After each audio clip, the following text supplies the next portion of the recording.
오늘 우리에게 주시는 하나님 말씀은 누가복음 18장 18절에서 30절입니다.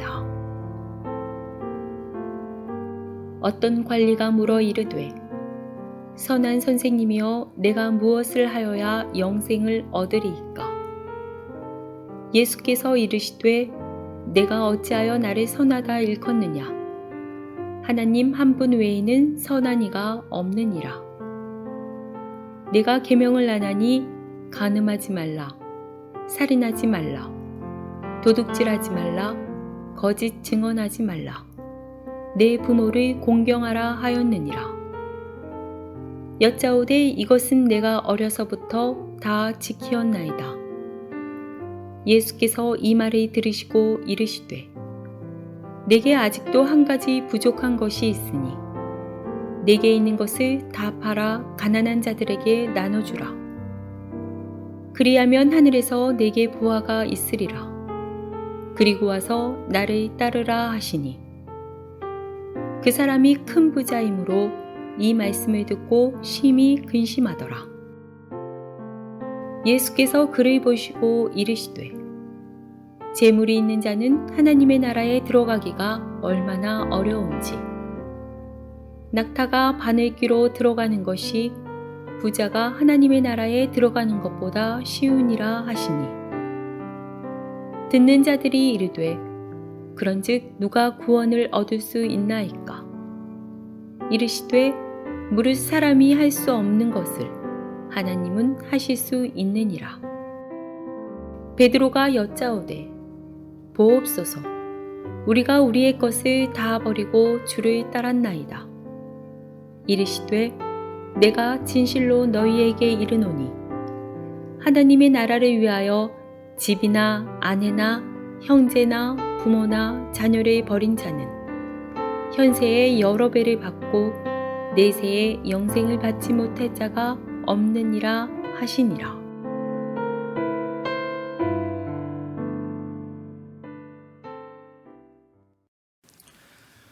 오늘 본문은 유명한 부자 청년 관원의 이야기입니다. 오늘 본문의 첫 절인 누가복음 18장 18절을 보겠습니다. 어떤 관리가 물어 이르되 선한 선생님이여 내가 무엇을 하여야 영생을 얻으리이까? 누가복음에는 관리라고만 되어 있는데 병행 본문인 마태복음 19장 22절에 보면 청년이라고 되어 있습니다. 그리고 오늘 본문 누가복음 18장 아래에 있는 23절을 보시면 그 사람이 큰 부자이므로 이 말씀을 듣고 심히 근심하더라. 그가 큰 부자였다라고 되어 있습니다. 그래서 부자 청년 관원이다라고 말할 수 있습니다. 이렇게 재물이 많은 부자이고 미래가 전도한 청년이며 높은 자리에 있는 관리가 예수님을 찾아와서 던진 질문은 참으로 멋지고 장래가 촉망되는 정말 청년다운 질문이라는 느낌이 듭니다. 그는 선생님이여 내가 무엇을 하여야 영생을 얻으리이까? 라고 예수님께 질문한 것입니다.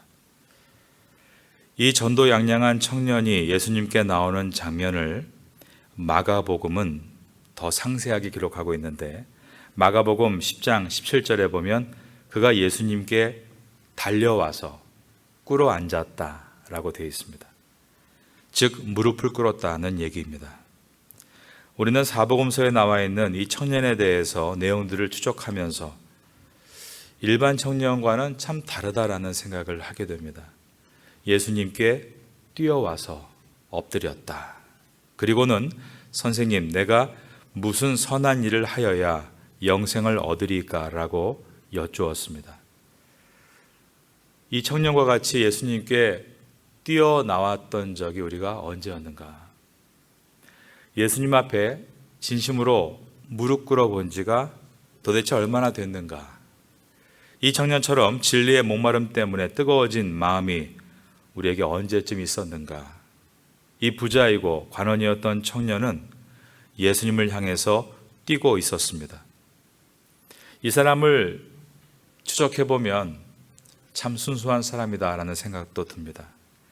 이 사람은 분명히 체면보다 진리의 목마름이 더 위에 있던 사람임은 분명합니다. 꿇어 앉았다, 이 무릎 꿇었다는 것은 항복한다는 뜻입니다. 이제 더 이상 길이 없는 사람이 하는 행동을 그는 예수님께 와서 보여준 것입니다.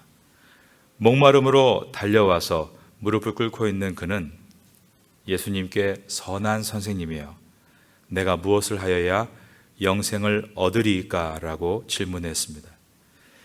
인간의 본질적인 질문입니다. 사람들 가운데 겉으론 다 완벽해 보이고 고상해 보이지만 속으로 공허한 사람들이 참 많습니다. 하지만 이러한 본질적인 질문을 자기 자신에게 또 어떠한 대상에게 던지는 사람 많지 않습니다. 예수님 시대에도 이러한 질문을 던지는 사람이 드물었다고 하지만 현대에도 오히려 더 드물지 않는가 생각이 듭니다. 나는 누구인가? 내가 어떻게 해야 구원을 얻는 것인가? 내가 무슨 선한 일을 해야 영생을 얻으리이까? 그러므로 이 큰 부자이고 관원이고 전도양양한 이 청년은 자신의 공허함을 스스로 깨뚫고 있었고 본질적인 질문을 하고 있는, 그래도 평범하지 않은 훌륭한 사람이었다라고 말할 수 있습니다. 그러나 이 사람은 재물을 포기하지 않아서 예수님의 사도가 되는 위대한 길을 놓친 사람이다, 이렇게 많이들 평가합니다. 그래서 사람들이 이 본문을 읽을 때 아주 쉽게 단죄할 수 있습니다. 왜 그것을 포기하지 못했는가 라거나 부자여서는 안 된다, 쉽게 생각하고 예단하고 덮을 수 있는 것입니다. 그러나 그렇지 않다는 것을 우리가 묵상을 통해서 깨닫게 됩니다. 어떤 신학자는 이 사람에 대해서 이렇게 말했습니다. 이 청년은 예수님 앞에서 단지 3%가 부족한 사람이었다.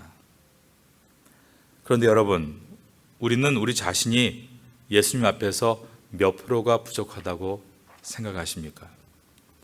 이것을 내가 나의 관점에서 돌아보고 비춰보면 예수님께 나와 선한 선생님, 내가 무슨 선한 일을 하여야 영생을 얻으리까? 라고 묻는 청년과 비교할 때 결코 내가 그보다 뛰어나지 못하다는 생각도 해보게 됩니다. 예수님은 이 청년에게 20절에 보면 내가 계명을 안 하니 간음하지 말라, 살인하지 말라, 도둑질하지 말라, 거짓 증언하지 말라, 내 부모를 공경하라 하였느니라. 십계명 가운데 몇 가지를 말씀하신 것입니다. 그런데 이 부자 청년은 말하기를 이 모든 것을 내가 지키었사온데 아직도 무엇이 부족하니까? 라고 묻고 있습니다. 그는 말하기를 살인은 물론이거니와 간음도 도둑질도 거짓말도 부모를 공경하지 않은 것도 없다라고 했습니다. 정말 어느 신학자의 말과 같이 예수님 앞에서 단지 3%가 부족한 사람으로 100에 도전하는 사람이었던 것입니다. 오늘날 여느 기독교인들이 자신은 기독교인이라고 말하면서 거짓말을 쉽게 하고 도둑질하고 간음하고 부모를 공경하지 않는 것과는 다른 모습 아닙니까? 21절입니다. 여짜오되 이것은 내가 어려서부터 다 지키었나이다. 어떤 말을 할 때 누가 하느냐에 따라서 다가오는 것은 많이 다릅니다. 우리가 살면서 경험하는 것이 있는데 가벼운 사람이 어떤 말을 할 때 내가 다 했다고 하면 신뢰가 가지 않죠. 교만해 보이기도 하고 자신을 너무 모른다라고 느껴지기도 하고 잘난 척을 하는 것처럼 그렇게 다가올 때가 많습니다. 그러나 그 말을 하고 있는 사람이 부자, 청년, 관원이 이 질문을 던질 것 같지 않은 사람이 이것을 던질 때에는 그의 대답은 진중하게 우리에게 다가오게 됩니다. 오히려 사람들은 그의 대답을 들으면서 얼마나 인생을 진지하게 살아왔는가를 느꼈을 수도 있다라고 생각됩니다. 같은 내용을 담고 있는 병행본문 마가복음 10장 21절에 보면 청년이 이와 같이 말했을 때 예수님께서 그를 보시고 사랑하셨다라고 기록되어 있습니다. 그리고 다음과 같이 말씀했습니다. 자, 오늘 본문 누가복음 18장 22절입니다. 예수께서 이 말을 들으시고 이르시되 내게 아직도 한 가지 부족한 것이 있으니 내게 있는 것을 다 팔아 가난한 자들에게 나누어 주라. 그리하면 하늘에서 내게 보화가 있으리라. 그리고 와서 나를 따르라 하시니. 주님이 그 청년을 사랑하시면서 하신 말씀은 내게 아직도 한 가지 부족한 것이 있으니, 내게 아직도 부족한 것이 있다. 즉 이 말씀은 부족한 그 한 가지 3%가 있다라는 말씀입니다. 예수님은 그러므로 이 부자 청년에게 그 부족한 3%를 채우기 위해 너의 있는 소유를 다 팔아 가난한 사람에게 나누어 주라라고 하셨습니다. 만일 예수님께서 저와 여러분에게 오늘 가서 내 소유를 다 팔아 가난한 사람에게 나누어 주라라고 말씀하신다면 여러분은 어떻게 이 말씀을 대하시겠습니까? 혹시 우리가 예수님께서 이렇게 우리에게 말씀하지 않는 것에 안도하고 있지 않습니까? 만일 예수님이 이 말씀을 이렇게 하셨다면 우리가 당장 감당할 수 있겠습니까? 예수님은 이 청년에게 재산을 다 팔아 가난한 사람에게 나누어 주라라고 하셨습니다. 그러면 이 말씀이 기독교의 정신은 무소유다를 주장하는 것인가? 기독교는 모든 걸 다 함께 공유하고 쓰는 사회주의를 표방하는 말씀인가? 그렇지 않습니다. 예수님께서 부족한 3%를 채우기 위해서 목마르고 달려와 있는 이 젊은 사람에게 내게 아직도 한 가지가 부족한 것이 있으니, 이 말의 뜻은 그 사람에게 해당합니다. 이 사람에게는 재물이 그의 발목을 잡고 있었다는 것을 말씀하고 있습니다. 내게 있는 것을 다 팔아 가난한 자들에게 나누어 주라. 그리하면 하늘에서 내게 보화가 있으리라 라고 하셨습니다. 주님이 이 청년을 사랑하시게 하신 이 말씀은 재물에 대한 말씀이었습니다. 그 이유는 이 청년에게는 물질이 우상이었고 보화였기 때문입니다. 내게 아직도 한 가지가 부족한 것이 있으니 내게 있는 것을 다 팔아 가난한 자들에게 나눠주라. 그 다음 보니까 그리하면 하늘에서 내게 보화가 있으리라. 그가 살인은 물론이거니와 간음도 도둑질도 거짓말도 부모를 공경하지 않는 것을 다 안 하고도 그토록 공허하고 답답하고 허망한 것은 그 안에 있는 재물에 대한 우상 때문이었던 것입니다. 하지만 그는 그것을 알지 못했습니다. 그런데 예수님께 엎드렸을 때 예수님께서 그 한 가지를 말씀하고 계셨습니다.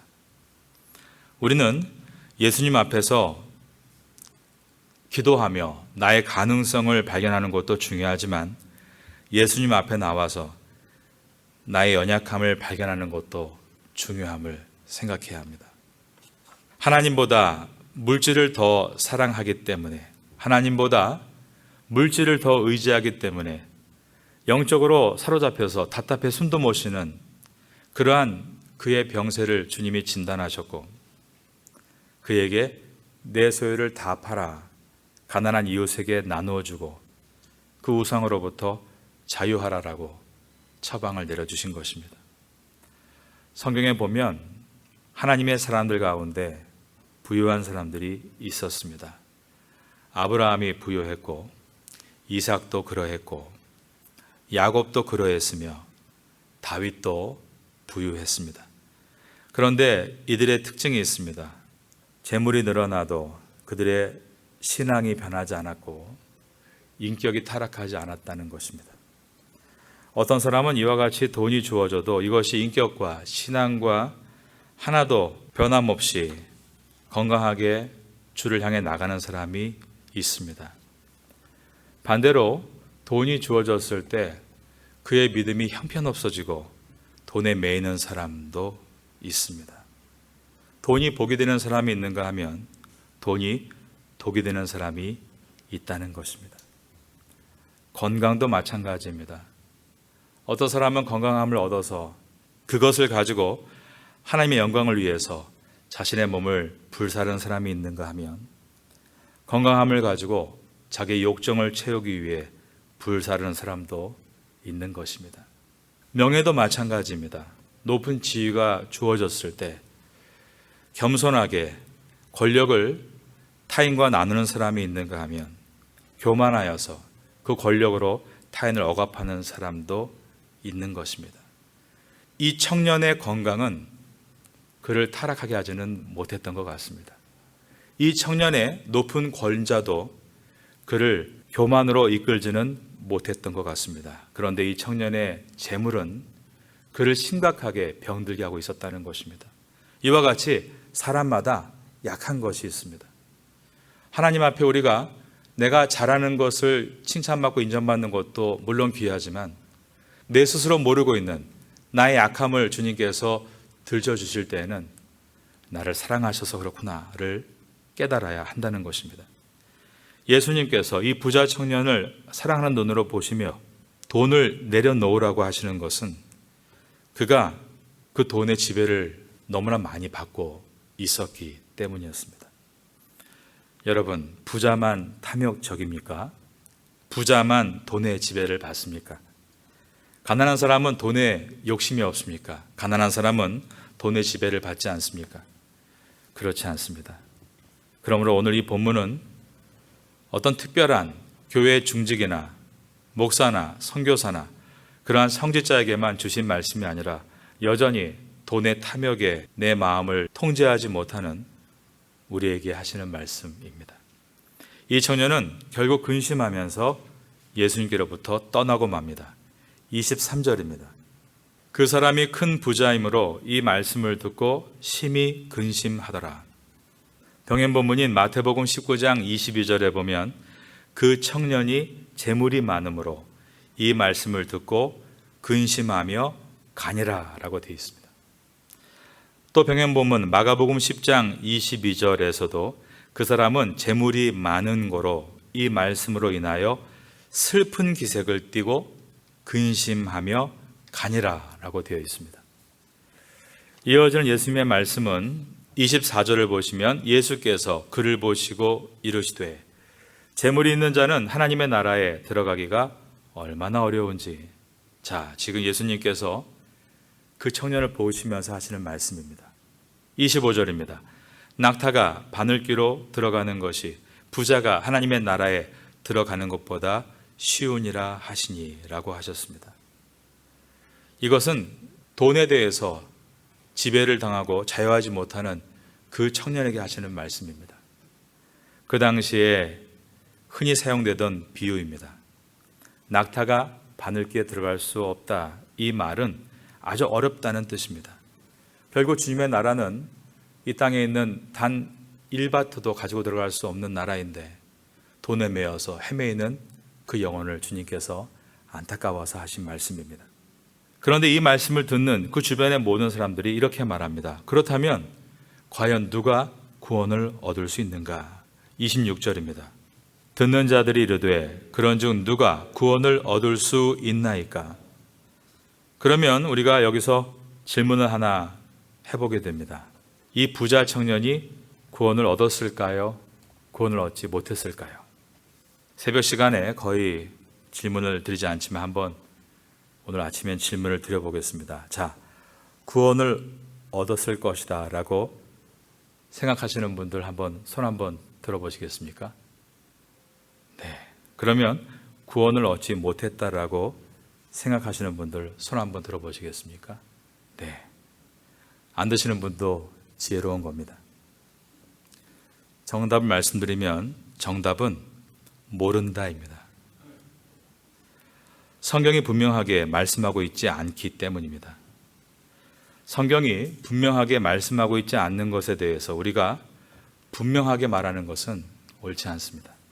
그런데 성경에 분명하게 말씀하고 있지 않다고 해서 우리가 생각할 필요가 없다는 뜻은 아닙니다. 그래서 우리가 생각을 해보기 위해 제가 질문을 드렸고 여러분이 한번 자기 입장을 말씀하신 겁니다. 이 부자 청년이 구원을 받았을지 받지 못했을지에 대해서 생각을 해보는 것은 매우 가치 있습니다. 마틴 로이드 존스 목사님이 계시죠. 그분의 글에 보면 이 부자 청년이 구원을 받지 못했을 것이다 라고 기록했습니다. 그런데 그보다 이전 시대에 있었던 영국의 스펄전 목사님의 책에 보면 이 부자 청년이 구원을 얻었을 것이다 라고 기록을 해놓았습니다. 저도 예전에 이 본문을 읽을 때에는 이 부자 청년은 구원을 받지 못했다 이렇게 단순하게만 생각을 하고 그것을 깊이 묵상하지는 못했습니다. 그런데 이 부분이 있었던 마태복음을 강해할 때였습니다. 그때 생각을 좀 정리할 수 있었고 오늘 이 누가복음 강해를 준비하면서도 다시 한번 묵상하면서 저는 이 청년이 구원을 받았을 것이라는 쪽으로 또 제 입장을 정리해 가고 있습니다. 이렇게 생각한 이유를 제가 여러분께 말씀을 드리겠습니다. 이 말씀에 청년을 나로 바꾸면서부터 시작이 됐습니다. 만일 예수님께서 저에게 지금 당장 내게 있는 것을 다 팔아 가난한 자에게 나누어 주라. 그리하면 하늘의 보화가 내게 있으리라. 이렇게 저에게 말씀하신다면 나도 청년과 같이 그렇게 행동할 수 있지 않을까? 라는 것이었습니다. 우리가 설교를 들을 때 너무 쉽게 스킵한다는 것입니다. 정말 내가 그 입장이라면 나는 그렇게 할 수 있을까? 항상 마치 공식과 같이 이 사람은 재물을 포기하지 않아서 구원 못 받은 사람이라고 치부했을 뿐, 정말 나도 그때 그 자리에 있었다면 아무 고민 없이 Yes, my Lord, 네 나의 주인님, 내가 당신을 따르겠나이다. 모든 자기의 자산을 다 팔아서 이웃에게 나누어 주고 그냥 주님만을 향해 따라갈 수 있을까? 저는 그때 제가 부자 청년 관원보다 더 못한 사람이라는 것을 깨닫게 되었습니다. 그리고 이 장면을 지켜보고 있던 제자들도 저와 같은 생각을 하고 있구나라는 것을 성경을 깊숙이 들어가면서 느꼈습니다. 왜냐하면 26절에 보면 듣는 자들이 이르되 그런즉 누가 구원을 얻을 수 있나이까라고 묻고 있기 때문입니다. 주님의 그 높은 기준치에 모두가 나도 할 수 없다라고 고백을 하고 있었습니다. 저는 청년 대신에 내가 예수님의 질문 앞에 섰을 때 나는 왜 즉시 이 청년과 같이 대답을 하지 못하고 머뭇거리고 있는가? 이 청년의 입장으로 생각을 해보게 됐습니다. 저는 자신을 돌아봤더니 우선은 첫 번째가 제가 그렇게 살지 않았다는 것을 깨달았고, 두 번째가 아무도 저에게 그렇게 요구한 적이 없었다는 것을 깨달았습니다. 어떤 목사님도 저에게 그렇게 레디컬한 말을 해주신 적은 없습니다. 그런데 오직 한 분, 예수님께서 성경을 통해 저에게 그렇게 말씀하시는 것이었습니다. 사실 신앙생활을 돌아보면 분명히 이 말씀에 반응했던 저의 과거가 있었던 것 같습니다. 선교사로 처음 부름받았을 때 한 번 그랬습니다. 다 내려놓고 떠나는 것에 대해서 결단했던 때가 기억납니다. 또 선교사로 살던 어떤 때에 하나님 앞에 다시 새롭게 자기의 삶을 결단했던 때도 기억이 납니다. 그러나 이 고백은 분명히 100% 실천되지 못했고 또 반복돼야 했고, 그리고 지금도 여전히 이 말씀 앞에 저는 반복되고 있습니다.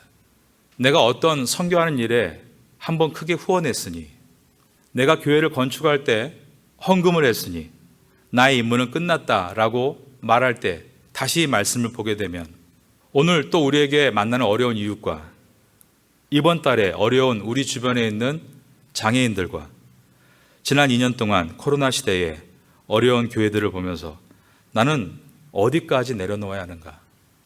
누구도 나에게 말해준 적은 없지만 성경이 나에게 말하기 때문에 다시 말씀을 붙들고 씨름할 수밖에 없는 것입니다. 그래서 근심하게 됩니다.